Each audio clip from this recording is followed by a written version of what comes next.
ध्यानाभ्यास के लिए कृपया अपने नेत्रों को बंद कर लें।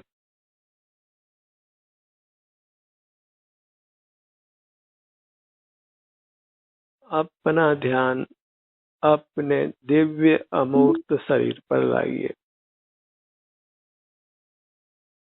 अपने आप पर।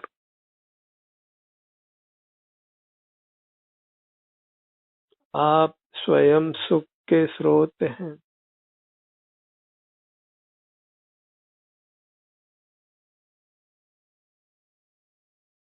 आपकी दिव्य काया जो अमूर्त है वही आपकी है और वही एकमात्र सुख का स्रोत है। सब दुखों से निवृत्ति के लिए और संपूर्ण सुख के लिए अपनी दिव्य काया से युक्त रहना है। इतना मात्र कर्तव्य है।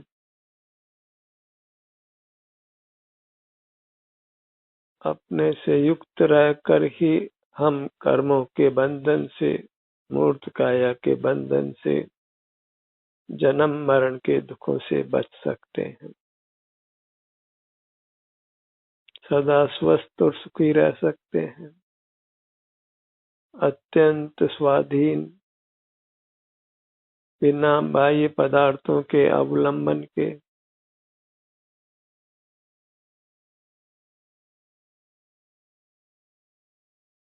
सिर से पांव तक अपनी मुद्रा को लक्ष्य में रखिए। बाह्य कार्यों से अपने आप को यथासंभव निवृत्त रखें ताकि आप अपनी सुखद काया से युक्त रह सकें।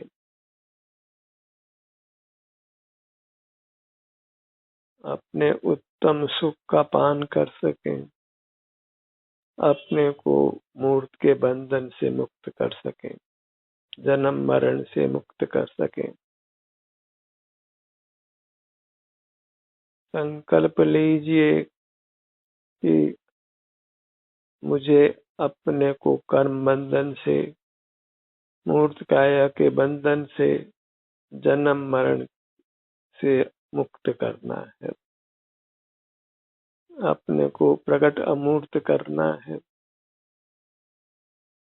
जब तक मूर्त की मिलावट है तब तक दुख है, अशुद्धि का दुख है। मूर्त की मिलावट ही जीव को अशुद्ध करती है, उसके सुख का घात करती है। और उस मिलावट को समाप्त करने के लिए बस अपना ध्यान अपने शरीर पर रखना है, अपने अमूर्त शरीर पर बंद नेत्रों से सुख दुख के एहसास के रूप में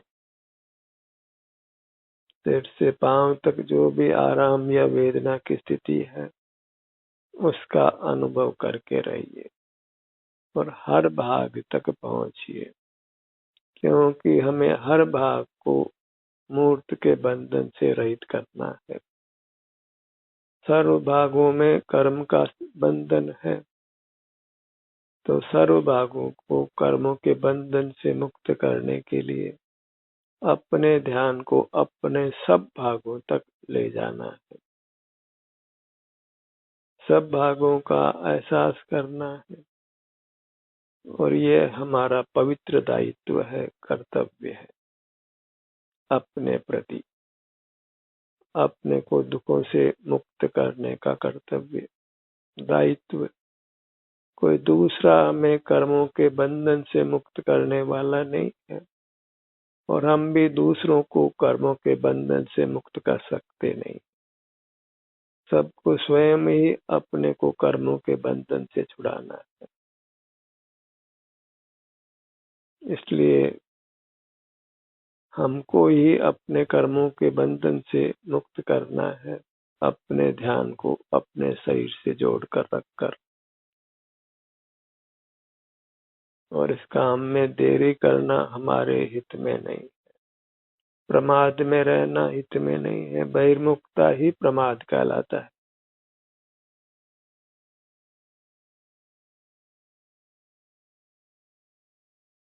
बहिर्मुखता का हर अंश प्रमाद है और अंतर्मुखता का हर अंश सावधानी है।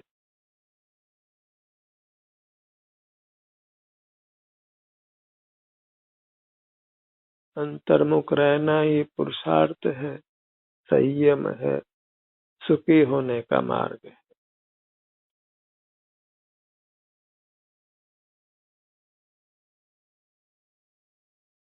सुबह से शाम तक हम कितना समय अपने को देते हैं, इसका बराबर हिसाब रखिए।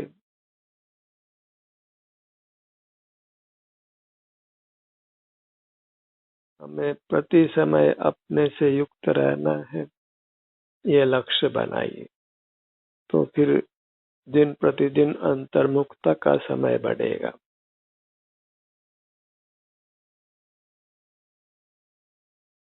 यदि आप अपने उपयोग का लेखा जोखा रखेंगे, माने उसको लक्ष्य में रखेंगे कि कितना समय आप पर पदार्थों को देते हैं और कितना समय अपने को देते हैं। पर पदार्थों को पाने में, संभालने में, भोगने में कितना समय लगाते हैं, अपने को संभालने में, अपने को पाने में, अपने को भोगने में कितना समय लगाते हैं। क्योंकि इसी पर निर्भर करेगा कि आप कितने दुखी रहते हैं और कितने सुखी रहते हैं।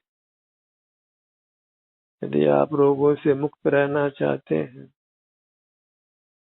सर्व प्रकार के दुखों से मुक्त रहना चाहते हैं, तो बस केवल अपना ध्यान अपने शरीर पर रखिए। आपको स्वतः शांति का, निरोगता का अनुभव होने लगेगा।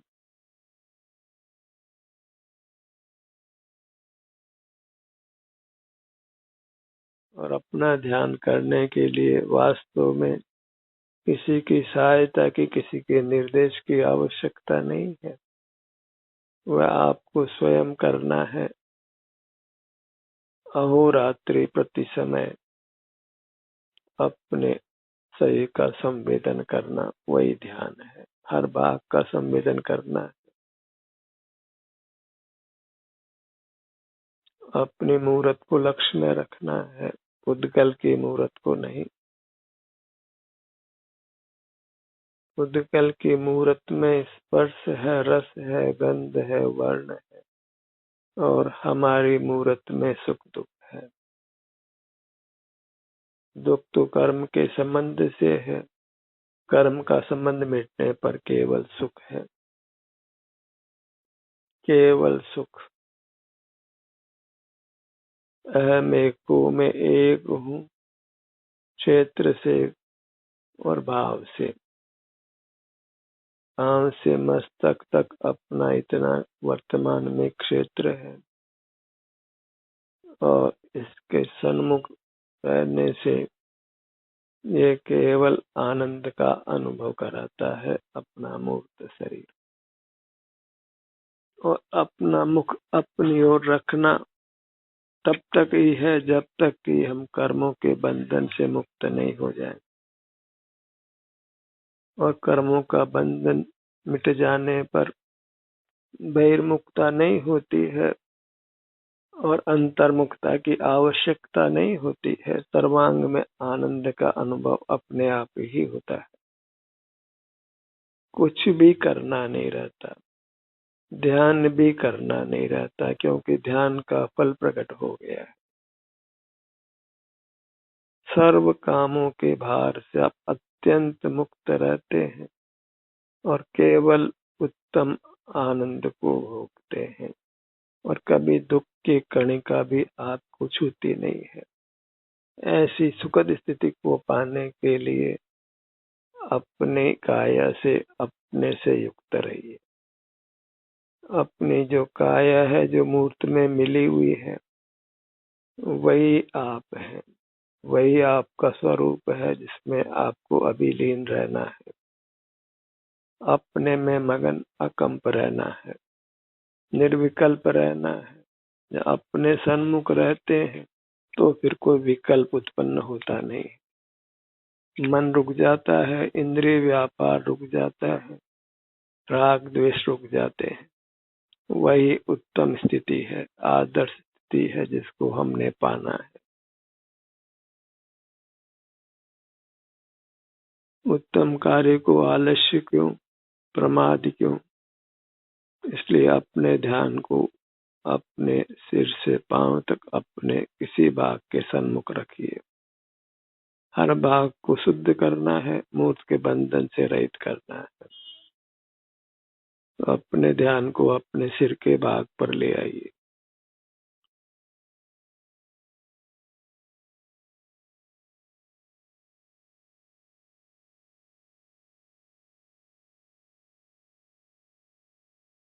आज काफी जनमानस ध्यान के पक्ष में है, ध्यान की आवश्यकता को समझता है, और जो इसकी आवश्यकता को समझकर ध्यान करने लगता है वही वास्तव में भाग्यशाली है, क्योंकि उसके संसार का किनारा आ गया है, मुक्ति के निकट पहुंच गया है, दुख निवृत्ति और सुख की प्राप्ति के समीप हो गया है। अपने ललाट के भाग पर आइए।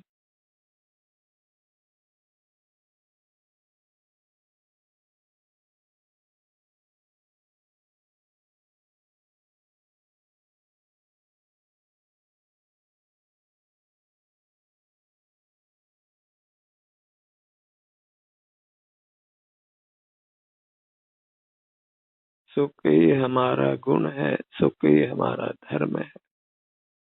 वह कर्म के संबंध से विभाव रूप है, दुख रूप है, और कर्म का संबंध मिटने से सुख रूप है।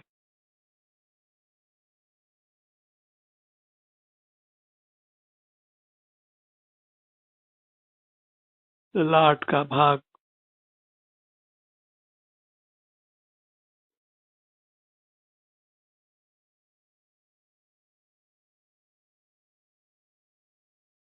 कम से कम इंद्रिय ज्ञान, कम से कम बोलना,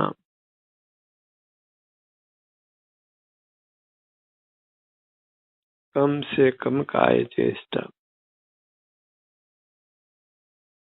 और मात्र अपने दिव्य काय के सन्मुख रहकर अपने ही स्वास्थ्य की स्थिति का वेदन करना। हर भाग की स्वास्थ्य की स्थिति को जांच कर उसी के सन्मुख रहना। अपने ध्यान को भ्रूमध्य पर लाइए।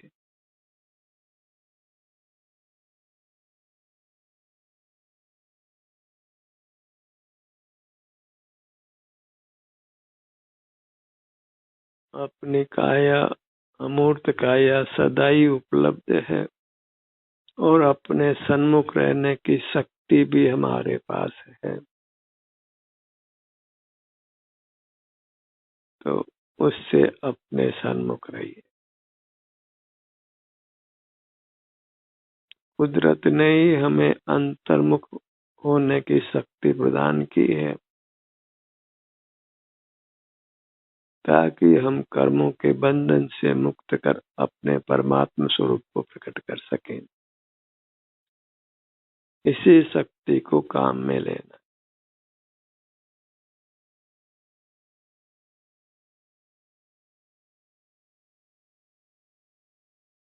इंद्रिय ज्ञान, मन के विकल्प, सब ये हमारे उपयोग नामक शक्ति के दुरुपयोग है। कुछ भी पर पदार्थ का स्मरण करना, यहाँ तक कि अपने भूतकाल का स्मरण करना, भविष्य के संबंध में चिंता करना, ये सब ध्यान के बाहर है, सब बहिर्मुखता रूप है। इन सब को छोड़ना है।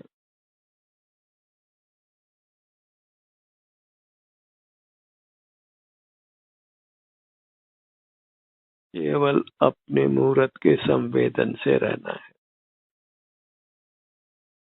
दोनों नेत्र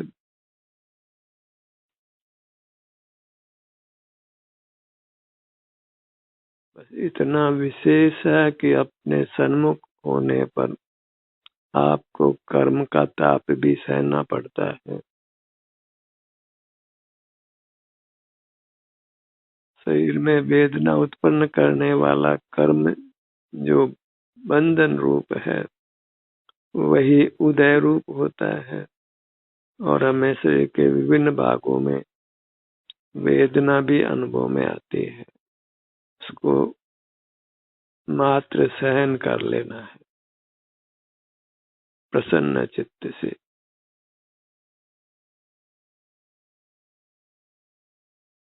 एक बार अपने को कर्मों से छुड़ा लीजिए,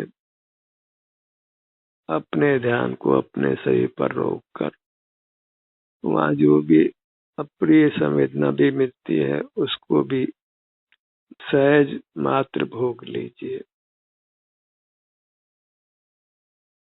भैया व्रत करना है न कराना है, बस वेदन करना है।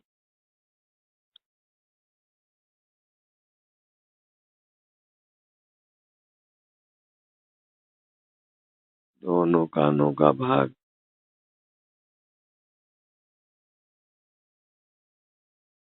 चूंकि ध्यान का ध्येय अपना आभ्यंतर शरीर ही है, इसलिए ध्यान के अभ्यास में हमें अपने शरीर के अंग उपांगों तक ही पहुंचना है, वहाँ के स्वास्थ्य की स्थिति को ही अनुभव में लेना है।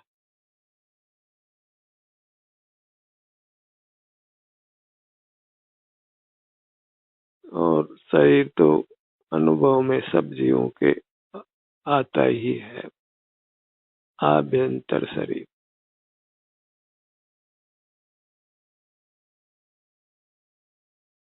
बस इंद्रिय ज्ञान के समय, विकल्पों के समय हम अपने संवेदन से च्युत रहते हैं, तो उसी से अपने आप को यथासंभव बचाना है।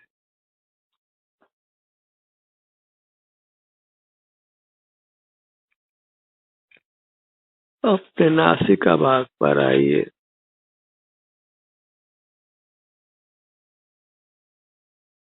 उद्गल से भी नासिका बनती है और जीव से भी नासिका का आकार बनता है।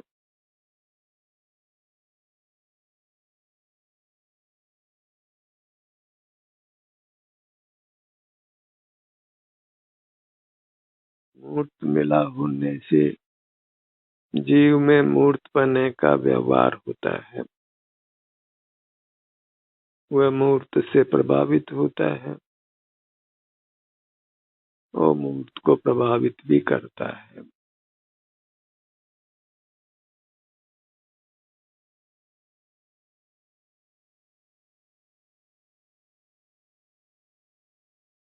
इसलिए जीव को संसार अवस्था में व्यवहार से मूर्त ही कहा जाता है।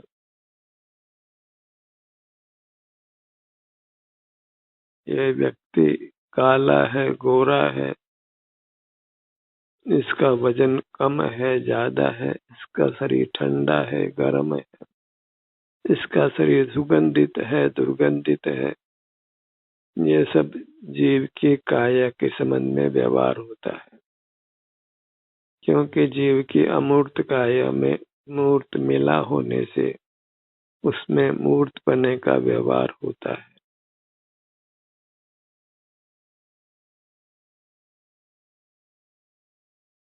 मूर्त के साथ इसमें भी छेदन भेदन होता है। मूर्त के समान ये भी घसीटा जाता है।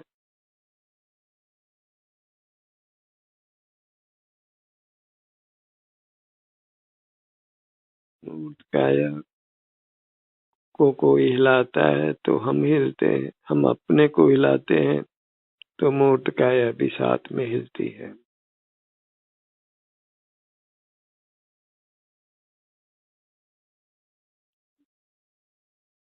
इस एकत्व को जो दो के बीच में बना है उसी को मिटाना है। इस एकत्व में अपने ध्यान को लाइए। जीव और मूर्त की संधि में जीव की काया और मूर्त की काया की संधि में अपने उपयोग को ले जाकर दोनों को इस प्रकार पृथक किया जाता है।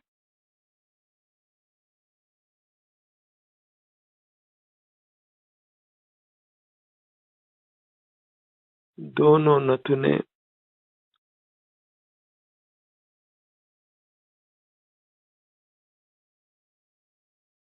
अपना ध्यान ही औषधि का काम करता है। जो अंग सरोग है उसको निरोग करता है। समय तो हर काम में लगता ही है, पर जब अपना उपयोग अपनी ओर करने से जीव परमात्मा बन जाता है तो रोगों से निवृत्ति को पा लेना कोई बड़ी बात नहीं है।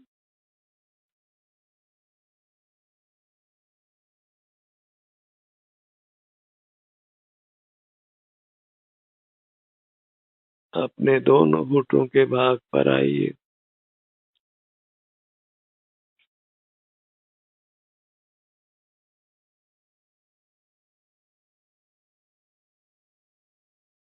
हर भाग में हमको संवेदना मिलती है।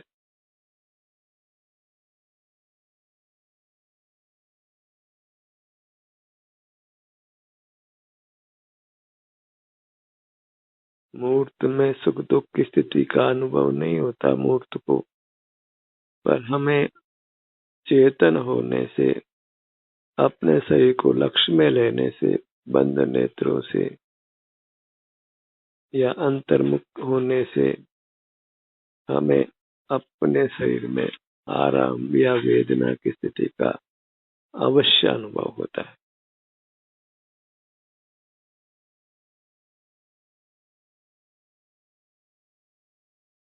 यही अचेतन और चेतन का विभाग है। अचेतन को सुख दुख का वेदन नहीं है और जीव को सुख दुख का वेदन है। ये सुख दुख का अपने शरीर में वेदन होना, यही जीव का निर्दोष लक्षण है, जो अनादि से अनंत काल तक पाया जाता है। मुक्त जीवों को भी उनके सुख गुण का परिणाम होता है, जिससे उनको सुख का अनुभव होता है।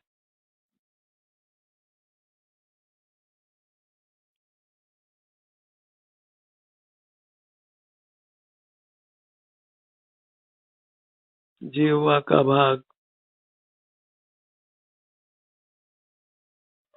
अपने तालु भाग पर आइए।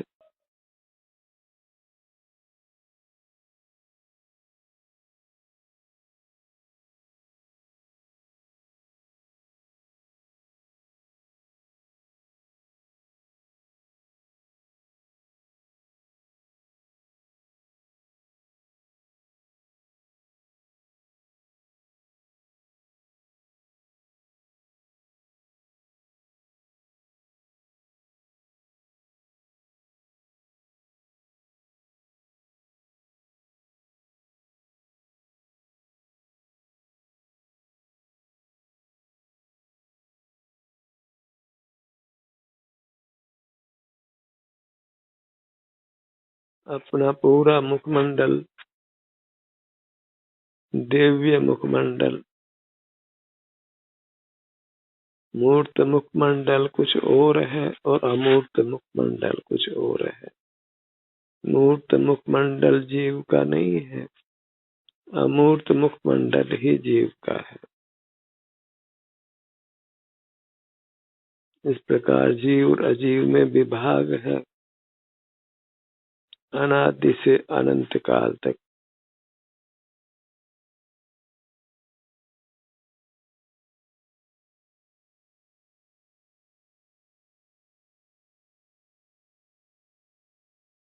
दोनों गालों का भाग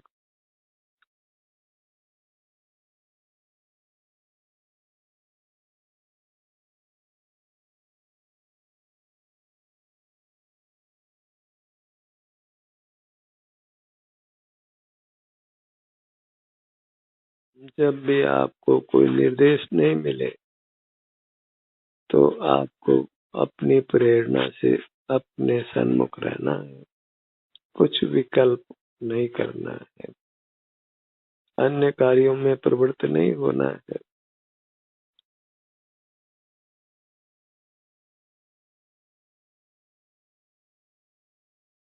कंठ पे भाग पर आइए।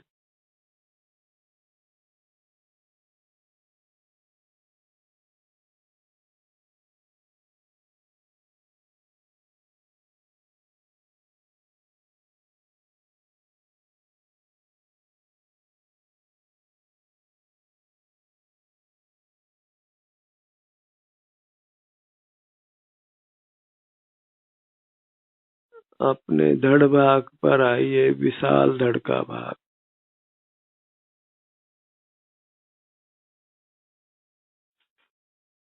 सीना, पेट और पीठ। धड़ के सन्मुख रहने से आप बहुत कर्मों की निर्जरा करते हैं, अपनी काया को परिमार्जित करते हैं, शुद्ध करते हैं और उससे आपको सुख प्रकट होता है वर्तमान में और उससे अधिक भविष्य में।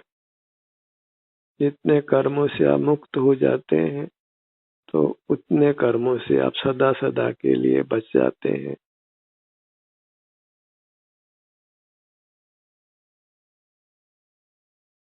कर्मों से मुक्त होने पर, रहित होने पर हमारा सुख स्वयं प्रकट हो जाता है।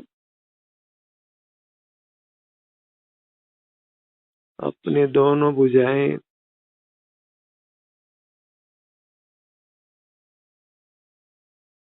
अपने दोनों पैर, पूरी मुद्रा,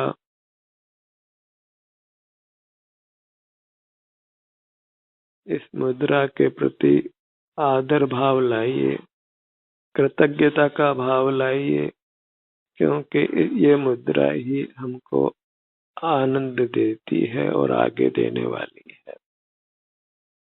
अनुपम आनंद, अनुपम शांति, अविनाशी शांति, सब कुछ कृपा अपनी मूर्त की है अपने पर।